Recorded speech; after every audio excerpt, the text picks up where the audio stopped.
Hello everyone, আবার একটা নতুন মিনি ব্লগ নিয়ে তোমাদের কাছে চলে এলাম। আশা করি তোমরা সবাই ভালো আছো। আজকে একটা স্বাদের বাড়িতে আমাদের নেমন্তন্ন ছিল, তাই আমি আমার জায়ের মেয়ে সেখানে গিয়েছিলাম। এ দেখো বন্ধুরা, কি সুন্দর খাবার সাজিয়ে দিয়েছে। অনেকটাই বেলা হয়ে গিয়েছিল, তাই আমরা বেশি দেরি না করে খেতে বসে পড়লাম। তো আজকের এই স্বাদের বাড়িতে মেনুতে প্রথমেই ছিল ভাত, শাক, ডাল, বেগুনি, আর তারপর ছিল পটল চিংড়ি, পাবদা মাছ, রুই মাছ, শেষ পাতে ছিল চাটনি, পাঁপড়, দই, রসগোল্লা ও লজ্জমজম।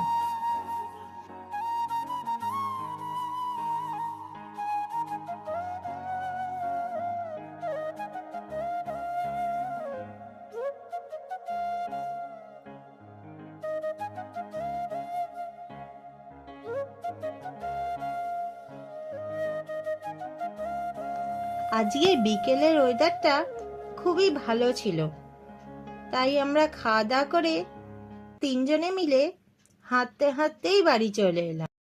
আচ্ছা, আবার পরে একটা নতুন ভিডিওতে তোমাদের সাথে দেখা হবে। চলো, টাটা।